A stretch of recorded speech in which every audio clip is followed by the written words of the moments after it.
Hello students, welcome to my new video. Today we will discuss Werner's coordination theory.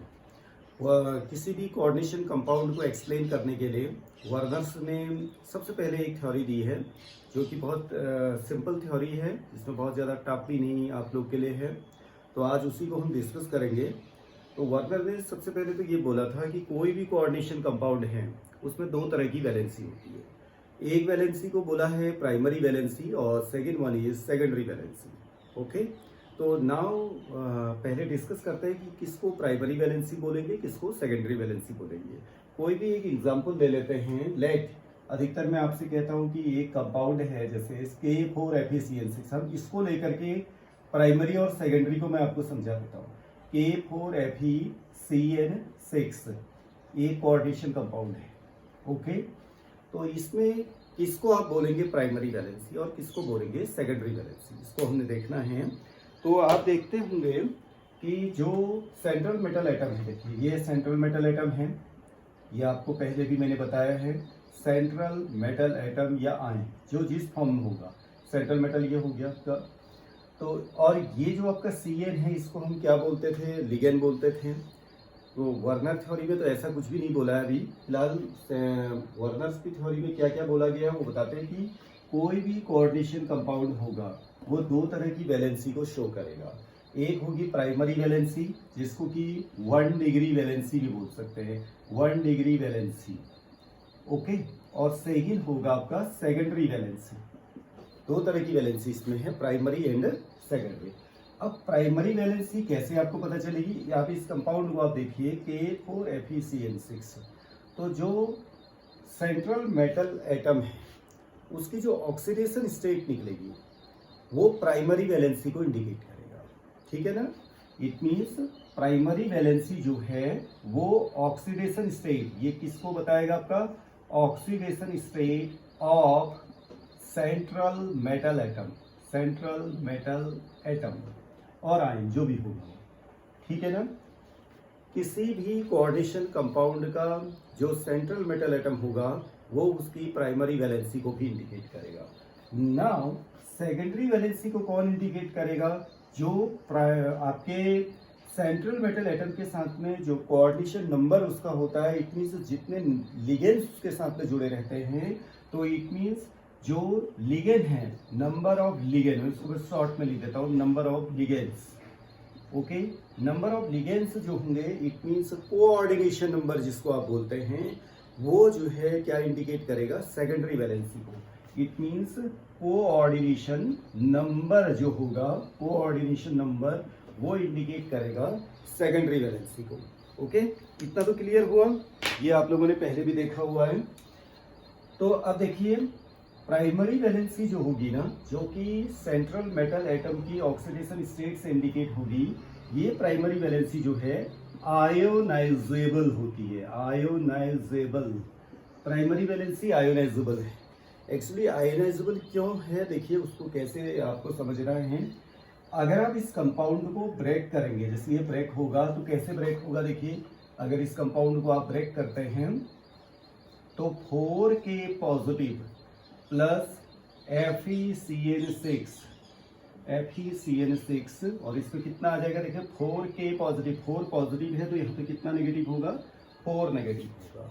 ठीक है ना, तो primary valency का जो पता चलेगा आपको, यानी कि आप सेंट्रल मेटल एटम की ऑक्सीडेशन स्टेट को अगर आप निकालना चाहते हैं तो आपको क्या करना पड़ेगा, जब कंपाउंड ब्रेक होगा तो तभी तो जाके आपका प्लस या माइनस उसमें Fe में आ पाएगा आपका। ठीक है ना, अब जब आप इस Fe की ऑक्सीडेशन स्टेट निकालेंगे तो लेट अगर यहाँ पर अभी तो 4K पॉजिटिव है तो 4 नेगेटिव है, लेट यहाँ पर आता 3K पॉजिटिव, अगर ये कंपाउंड होता K3FeCN6 तो उस केस में यहाँ पर कितना नेगेटिव आ रहा होता, 3 नेगेटिव, तो इसकी ऑक्सीडेशन स्टेट क्या हो जाएगी, बदल जाएगी। तो इट मीन्स आयोनाइजेशन करने के बाद जो है आपको एक्चुअल ऑक्सीडेशन स्टेट का पता चलेगा।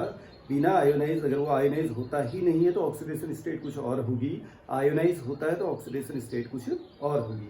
तो Fe की जो, यानी कि सेंट्रल मेटल एटम की जो ऑक्सीडेशन स्टेट आपको निकालनी है वो आयोनाइज करने के बाद ही आपको एक्चुअल पता चलेगा। तो ये तो है आपकी आयोनाइजेबल। ओके, लेकिन जो सेकेंडरी वैलेंसी है वो है आपकी नॉन आयनाइजेबल। अब नॉन आयनाइजेबल हम क्यों लिख रहे हैं उसको भी आपको समझना है। नॉन आयोनाइजेबल मीन्स आप ये जो CN है, देखिए ये जो CN है इसमें 6 CN हैं, आप इनको सेंट्रल मेटल एटम के साथ में क्या नहीं कर सकते, अलग नहीं कर सकते। ओके, पहले तो क्या था, देखिए 4K पॉजिटिव अलग हो गया, ठीक है, बाकी इतना कॉम्प्लेक्स आयन एक साथ हो गया, ये देखिए। लेकिन कॉम्प्लेक्स आयन के साथ में जो लिगेंड का नंबर है या जितने लिगेंड हैं उनको आप अलग अलग नहीं कर सकते हैं, तो इट मीन्स ये नॉन आयनाइजेबल रहेगा। ओके, तो इतना तो क्लियर है। अब इसमें जो प्राइमरी और सेकेंडरी वैलेंसी का और क्या इंपॉर्टेंस है वो भी बताते हैं आपको। प्राइमरी वैलेंसी जो है आपकी, ये स्पेस में कोई डायरेक्शन नहीं होगा इसका, इट मीन्स ये होती है non directional. It non directional, now what is the meaning of this non directional? Primary valency आपको शेप के बारे में नहीं बताएगी, जियोमेट्री के बारे में नहीं बताएगी, लेकिन जो सेकेंडरी वैलेंसी है वो उसकी जियोमेट्री के बारे में बताएगी कि उसका शेप क्या होगा, टेट्राहाइडल होगा, स्क्वायर प्लेनर होगा या ऑक्टाहाइडल होगा, या उसके अलावा जो भी जियोमेट्री वहाँ पर होगी वो आपका, ये तो है आपका क्या रहेगा, नॉन डायरेक्शनल। ये सब चीज़ें आपको क्लियर होना चाहिए। नॉन डायरेक्शनल कौन, primary valency. But secondary valency जो होगा ये होगा आपका डायरेक्शनल, ये रहेगा आपका डायरेक्शनल, ठीक है ना। डायरेक्शनल मीन्स क्या होता है उसको भी देखिए कि कोई कॉम्प्लेक्स लीनियर है, कोई कॉम्प्लेक्स स्क्वायर प्लेनर है, कोई कॉम्प्लेक्स टेट्राहाइड्रल है, कोई कॉम्प्लेक्स ऑक्टाहाइड्रल है। ये सब चीज़ों को बताना, इन सब के बारे में इंफॉर्मेशन देना, वो होता है डायरेक्शनल। पर्टिकुलर डायरेक्शन में देखिए, अगर मैं सेंट्रल मेटल एटम की तरह बिहेव करूं, मेरे एक साइड में जो है एक लिगेंड जुड़ जाए, एक साइड में एक लिगेंड जुड़ जाए, इस तरह से, तो ये लीनियर शेप कहा जाएगा। इट मीन्स डायरेक्शन फिक्स हो गई कि एक इस इधर साइड में है, एक इस साइड में, एक लेफ्ट है एक राइट है, तो इससे ये पता चल गया हमारा कि वो लीनियर है। इसको बोलते हैं हम डायरेक्शनल नेचर। ओके, ये किससे पता चलेगा आपका, सेकेंडरी वैलेंसी से। और प्राइमरी वैलेंसी से ये कुछ भी नहीं पता चलेगा, दैट्स वाई नॉन डायरेक्शनल। यही चीजें आप देखते हैं, सपोज लेट की आयनिक बॉन्ड भी है और आपका कोवेलेंट बॉन्ड भी है, तो जो कोवेलेंट बॉन्ड है वो आपका डायरेक्शनल नेचर का होता है, जबकि आयनिक बॉन्ड में नॉन डायरेक्शनल है। आयनिक, केवल आयनिक बॉन्ड से ये पता नहीं चलता कि वो आपका टेट्राहाइडल है या ऑक्टाहाइडल है या इसके अलावा लीनियर है, ये कुछ भी पता नहीं चलता। लेकिन कोवेलेंट बॉन्ड जो होता है उससे पता चल जाता है कि वो लीनियर होगा, ट्राइगोनल प्लेनर होगा या इनवर्ट वी शेप्ड होगा, एक ऐसा भी होगा, तो वो पता चलता है किससे, कोवेलेंट बॉन्ड से। वही चीजें यहाँ पर भी है, ठीक है ना। तो प्राइमरी वैलेंसी आपकी क्या हो गई, नॉन डायरेक्शनल, और सेकेंडरी वैलेंसी क्या हो गई आपकी, डायरेक्शनल नेचर की। तो ये दो चीजें और क्लियर हो गई। अब इसके बाद और आपको कुछ चीजें बताएं इसमें। लेट एक एग्जाम्पल मैं दूं आपको, COCl3 इंटू 6NH3। वर्नर ने ये बोला, जैसे एक कॉम्प्लेक्स हमने ले लिया, ठीक है ना, COCl3 इंटू 6NH3। एक्चुअल में यहाँ पर सेंट्रल मेटल एटम है आपका कोबाल्ट। कोबाल्ट का कोऑर्डिनेशन नंबर यहाँ पर क्या है, 6 है, ठीक है ना, कोऑर्डिनेशन नंबर 6 है। तो इसका मैं ये कॉम्प्लेक्स बना देता हूँ आपके लिए। देखिए कॉम्प्लेक्स अगर आप इसका बनाते हैं तो इसको इस तरह से रिप्रेजेंट किया जाएगा। देखिए CO कोबाल्ट हो गया, NH3 6 हो गया, और बाहर से आपने क्या लगा दिया, Cl3 ये लगा दिया। इसको कॉम्प्लेक्स के रूप में जो मॉडर्न टर्मिनोलॉजी है उसको इस तरह से लिखती है, ठीक है ना। जो पुराना था वो वर्नर्स के समय में COCl3 6NH3 को कैसे रिप्रेजेंट किया जाता था वो भी मैं बता देता हूँ। यहाँ पर देखिएगा, वर्नर ने ये बोला कि जो प्राइमरी वैलेंसी होगी उसको तो आप क्या करेंगे, डॉटेड लाइन से रिप्रेजेंट करेंगे, और डॉटेड लाइन से, ओके। जो सेकेंडरी वैलेंसी होगी उसको थिक लाइन से, सॉलिड लाइन से रिप्रेजेंट करेंगे।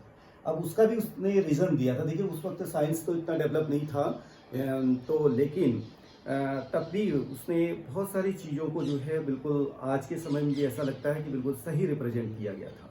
ओके, कैसे, देखिए प्राइमरी वैलेंसी डायरेक्शनल तो है नहीं, ठीक है ना, कोई उससे फिक्स शेप का तो पता नहीं चलता, इसलिए उसने उसको डॉटेड कर दिया।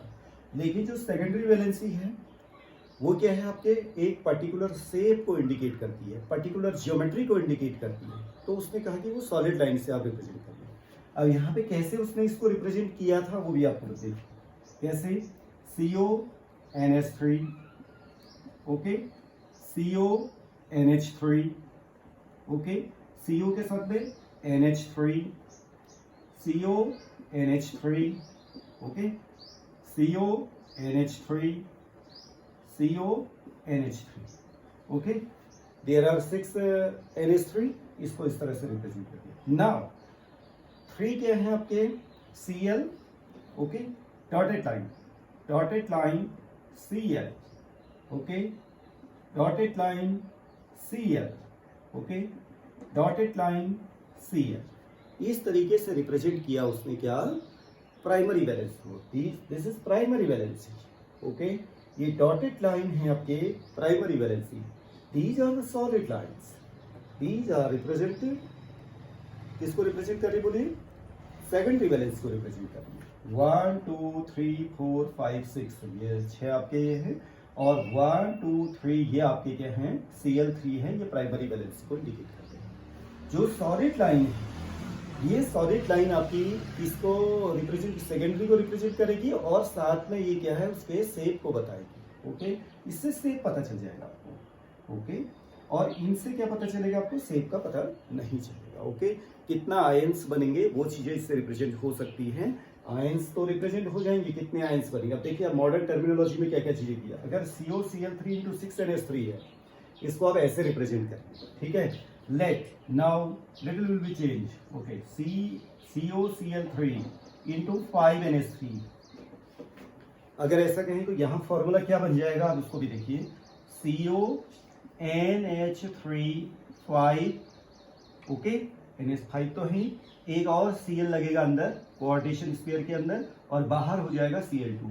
अब ऐसा क्यों किया, बहुत बार बच्चे कहते हैं कि सर एक Cl आपने कोऑर्डिनेशन स्फीयर के अंदर क्यों किया। क्यों, कोबाल्ट की जो कोऑर्डिनेशन नंबर है, उसकी जो ज्योमेट्री है वो है आपकी क्या, ऑक्टाहेड्रल है। तो 5 लिगेंड है आपके NH3, ओके, लेकिन एक आपको क्या लेना है, लिगेंड Cl लेना है, तभी जाके ये ऑक्टाहेड्रल ज्योमेट्री में आएगा। तो एक Cl अंदर हो गया। अब इसी तरह से अगर आपके पास में फॉर्मूला देखिए, COCl3 × 4NH3, ओके, तो इसको आप मॉडर्न टर्मिनोलॉजी में कैसे लिखेंगे, CONH3 कितने हैं आपके 4, NH3 4 हो गया, इंटू 4 हो गया, तो 2 आपको Cl अंदर करने होंगे कोऑर्डिनेशन स्फीयर के अंदर, और एक Cl आपको क्या करना होगा, बाहर करना होगा, okay. Now other one is COCl3 into, यहां अगर हम कर रहे हैं 3NH3, अगर ऐसा फॉर्मूला आपको दिया हुआ है तो उसको अब रिप्रेजेंट कैसे करेंगे आजकल के मॉडर्न टर्मिनोलॉजी में, इस तरह से CONH3 3 और Cl3, और बाहर से कुछ भी नहीं होगा, क्या आपका Cl कुछ नहीं होगा, यानी कि आयोनाइजेबल बाहर के कोई भी वैलेंसी नहीं होगी, आयोनाइजेबल वैलेंसी नहीं होगी, ठीक है। नाउ जब इसके आप कॉम्प्लेक्स साइन बनेगा, इसका कॉम्प्लेक्स साइन बना रहे, कैसे बनेगा कॉम्प्लेक्स साइन, CONH3 6, और बाहर से क्योंकि 3Cl नेगेटिव होगा तो यहाँ पर कितना आ गया आपका, +3 आएगा, 3Cl माइनस हो गया, तो इसके साथ में क्या आ गया, +3 आ गया, ओके। और एक बनेगा आपका क्या, 3Cl नेगेटिव, ठीक है। अब इसको आयोनाइज करते हैं, CONH3 5, और ये Cl हो गया, ओके। बाहर 2 Cl2 हैं, 2 Cl नेगेटिव के रूप में अलग होंगे, तो यहाँ पर कितना प्लस आएगा, +2, और 2 Cl negative, okay. Now third one is CONH3 4 Cl2, और बाहर से एक ही Cl है तो इसमें एक ही +1 आएगा, और Cl माइनस आएगा, okay. Now this one is, अब देखिए बाहर कुछ भी नहीं है, ये है आपका नॉन आयोनाइजेबल, ये रहेगा नॉन आयोनाइजेबल। देखिए काफी इंटरेस्टिंग है। अगर आपसे कोई पूछता है कि एक फॉर्मूला दिया हुआ था आपका COCl3 6NH3, उसको रिप्रेजेंट ऐसे किया गया है, तो अगर वो सॉल्यूशन में जाएगा, सॉल्वेटेड आयन होगा, तो कितने आयन्स बनेंगे उसमें। देखिए यहाँ पर कितने आयन बन रहे हैं, एक आयन इसका बन रहा है, 3 इसके बन रहे हैं, तो टोटल आयन्स कितने हो गए, टोटल आयन 4 है, 3 और 1 ये हो गया 4, ओके। इसमें देखिए एक ये है, दो ये हैं, टोटल आयन कितने बन गए? 3। ओके, इसमें एक ये है, एक ही है, टोटल आयन कितने बन गए? 2। और इसमें non ionizable, it means ion से हो गया आपके 0। अब एग्जाम में क्वेश्चन कभी कभी पूछा जाता है कि आपको ये 4 ऑप्शंस दिए होंगे, ए बी सी डी। इनमें इसको जब आप सॉल्वेट करेंगे, इसको वाटर में डिजोल्व या किसी भी पोलर सॉल्वेंट में अगर आप डिजोल्व करते हैं, कौन सबसे ज्यादा कंडक्शन करेगा, इलेक्ट्रिक कंडक्शन किसमें सबसे ज्यादा होगा, किसके सॉल्यूशन में इलेक्ट्रिक कंडक्शन सबसे ज्यादा होगा? तो जिसमें सबसे ज्यादा आयंस होंगे, देयर आर 4 आयंस, ये इलेक्ट्रिक कंडक्ट करेंगे, तो इट मींस सबसे ज्यादा कंडक्शन किसमें होगा आपका? ये पहले वाले में, जिसमें कि आपके सबसे ज्यादा आयंस बने। और ये कंडक्शन करेगा ही नहीं, मतलब कंपाउंड का कंडक्शन जो है, कंपाउंड के द्वारा कंट्रीब्यूशन जो होगा कंडक्शन के लिए 0 होगा। हाँ, जो सॉल्वेंट है उसमें अगर आयंस है तो उसकी वजह से हो सकता है, बट इसमें कंपाउंड का कोई भी कंट्रीब्यूशन नहीं होगा इलेक्ट्रिक कंडक्शन के लिए, क्योंकि ये नॉन आयनाइजेबल है। ओके, कंडक्शन के लिए आयंस की जरूरत होती है। तो इस तरीके से सबसे कम कंडक्शन आपका इसमें होगा। इस तरीके आप देखिए 4 3 2 0, जो जितने नंबर ऑफ आयंस बनेंगे उतना ही ज्यादा उसमें क्या होगा?